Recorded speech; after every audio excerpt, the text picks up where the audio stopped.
Okay, hello everybody. Thank you to be here. I present today where we are concerning our automarking system for written production in French and the way we plan to use it to optimize our arbitration processes. Next, please. Next slide, please. Okay. So the Français des Affaires is a full member of ALTE, and our goal is to promote economic exchanges in French and international mobility. And for this purpose, we developed a range of diplomas in French for professions, and also a test which is mainly used for migration purposes and citizenship purposes in France, Canada, and Quebec. Next slide, please. Next, please. Okay, so the test was initially developed as a paper pencil test, but in 2003, next slide, please, there was a first pandemic in China. Next, please. Okay, that urged us to develop an electronic version because our main stakeholder was in China and he couldn't gather people by thousands in the amphitheater. So they asked us to develop an online version so they can organize several sessions a day using a room with computers. So for us, it was an opportunity because we moved on toward electronic version and it gradually extended over the years. Next slide, please. Until 2020, where the new pandemic arrived. Next slide, please. And so this new pandemic gave us the opportunity, as always, a shock is also an opportunity to convince the last reluctant test centers to move on electronic version, notably for written production. So it gives us the opportunity now to introduce automarking. Next slide, please. Using our software for to gather data production from the students that can be analyzed. Next slide, please. And we have internal research, but also we work with universities. Next slide, please. And so we can model predictive models to do some automarking. We're still working on it. It's not yet in production, but well, it's interesting. But what for? Next slide, please. Next. Okay. Well, usually when you have a candidate written production, you have two raters, and they don't always agree. Next slide, please. And if they disagree, you have to set up a process, an arbitration process, and you never know if finally the right level was delivered to the candidates. So that's one role that an automarking may play is, does the automarking give us a level as the one after arbitration or not?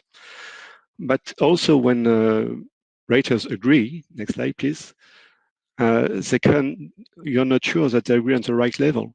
So once again, automarking may play a role here. Next slide, please. So why do we think that we can do some automarking? Next slide, please. When we consider the score of our written productions over different criteria, we can see that they're very correlated, highly correlated. So written production seems to be a one-dimensional product. Next slide, please. And so we think that gathering fragmented information may help us to predict the results. Of course, it raises issues concerning validity, because there is a big risk of construct underrepresentation. So we have to think hard about what we want to do with this automatic scoring. Next slide, please. Next. And there is a guy in France, which is called Marcel Corey. Next, please. Who has worked a lot in natural language processing. And he reminds us that computers don't understand anything to our languages. They can be useful, but remind that. So can we really base a score for high-stake text on surface indices? I'm not sure of that.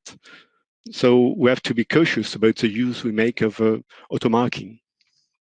Next slide, please. So since we have this application, we can gather production. So we have a corpus of written production, and we can use it with tools available of natural language processing and machine learning to build prediction models that will give us an automatic score. And since we are still using human ratings, we have a mean of comparison, which helps us enhance progressively our prediction model. Next slide, please. So that's the pipeline of how we work. Paula presented it this morning.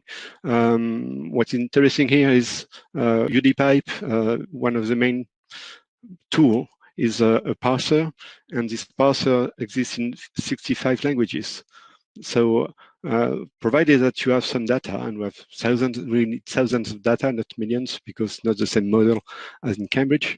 You can develop a model for other languages than English or big languages. Next slide, please. There's one step that wasn't presented this morning. It's the normalization stage. I mean that test takers may make morphological errors. Notably, the level is low, but tools like UDPipe need to have correctly written words to function correctly. So there is a big phase where you need to know what wanted the candidate, what did he want to mean, and replace his word with the correct word. So that's just an illustration. Next slide, please. So concerning our model's capabilities, next slide, please. About normalization, there are different stages. Next slide, please.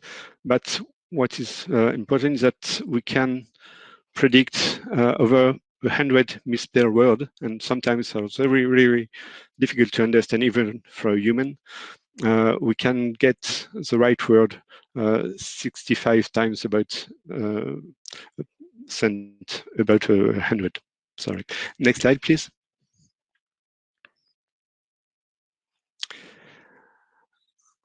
So we develop our model using data, and we took data written production for which raters gave the same level or just one level of difference.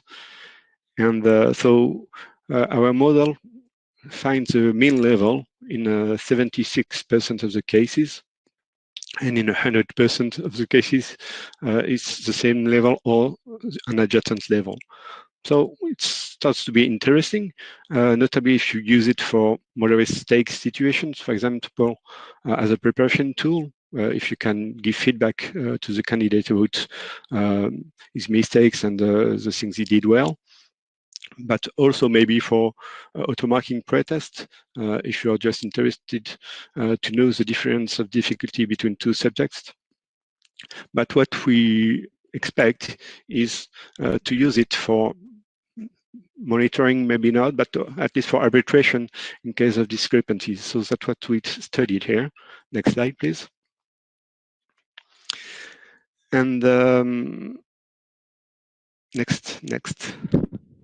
Sorry, it's the same slide. Next, please. Okay, next. So we thought about 3 different ways of doing things. So it's in French, since I didn't send the right version to Alte for our presentation. So the first thing we looked at is whether automarking may be useful to alert when you have rather concurrent ratings, ratings which are in agreement, or at least just one level of disagreement. But if the mean level differs from the automatic level, then you raise an alert and you ask for a human to intervene. And it proved to be a useful strategy, notably when you focus on pass-fail decision, because it helps us to reduce the number of cases because we have limited resources to do arbitration. And most of the alerts were relevant. So when we ask for an arbitration, it's for a good reason. So that was the most interesting strategy. The second one, next slide, please.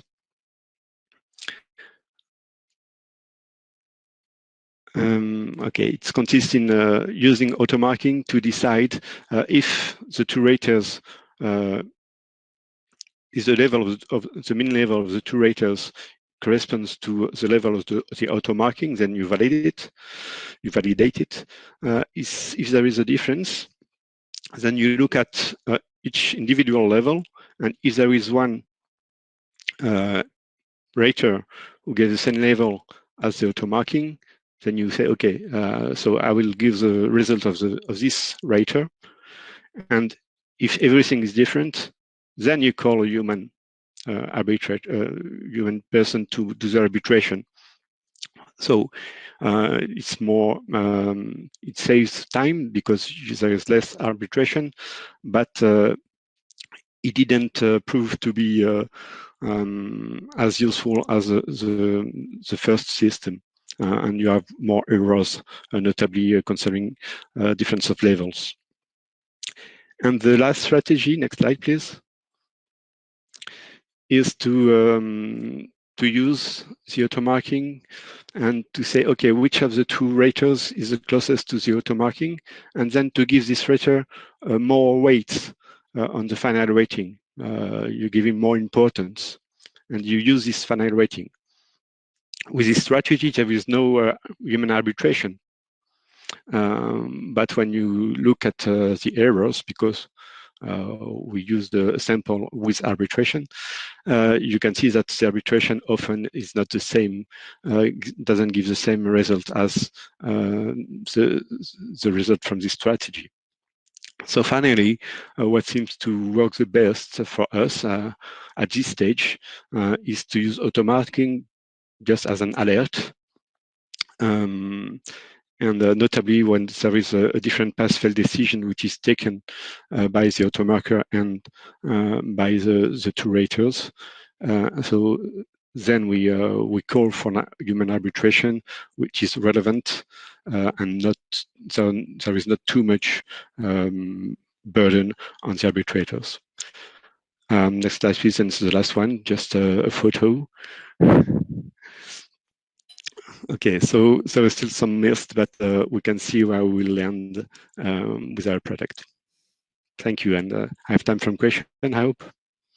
Thanks, Dominique. That was really interesting, and it was very nice to see some slides in French, and that's the mediation and multilingualism in action, which is what we like in Alte. If anyone has any questions, please click the raise my hand button and the technician will bring you on stage, or you can type your question in the chat. We'll find it, we'll read it out. I'm sure Dominique is happy to take questions in French as well as English.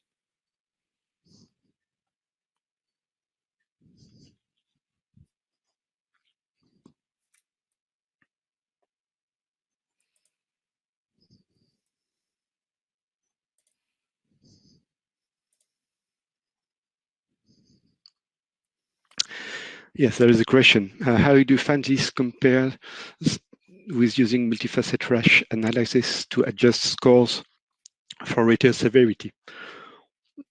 Well, in fact, we do make adjustment before using this. When I say that there was disagreement between raters, it's after adjustment. And well, we don't use many facet rash because there are some theoretical issues here because you have applications conditions to respect, but we use another way of doing it which gives the same results.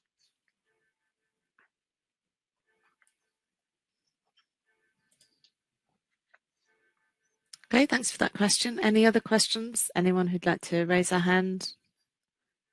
Please do so. We still have a little bit of time.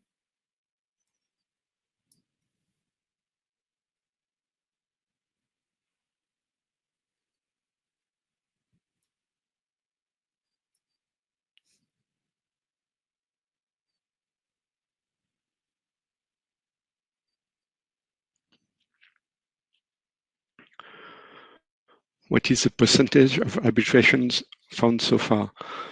Well, using this technique, we limit the arbitration to about 10%, 12% of the cases. What is the biggest challenge you have faced when doing this act? Well, the biggest challenge probably was the normalization phase, because we worked on data of a test which just ranged from A1 to B1. So there are a lot of misspelled words, and it was very important for us to invest, to give time and money to develop something rather robust to make this normalization.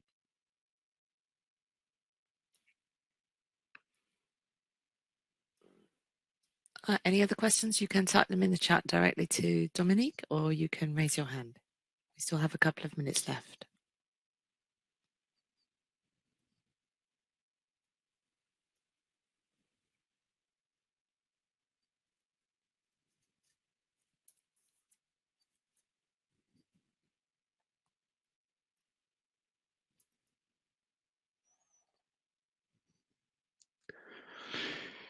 Is there a check for normalization? Misspellings might also be grammatical errors.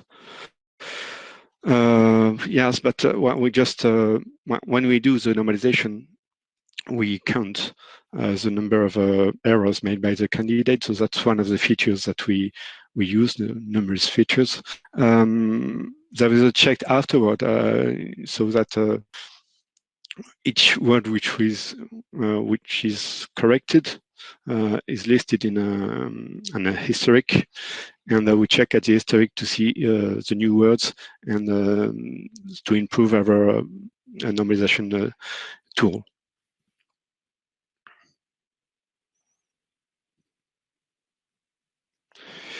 The level of disagreement you mentioned, were they all CFL levels?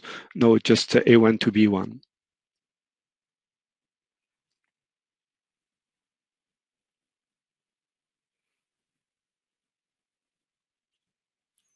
Okay, we still have a minute left if anyone wants to ask anything else. Yeah, there is another one. Did you look into the features of text where AI disagreed with both raters? Any patterns? No, we didn't have time to spend on it. I would love to, of course, but we have been working with interns on this project, so we don't have much time to do more deep analysis. When really we will use it, so maybe we'll afford more time to do so.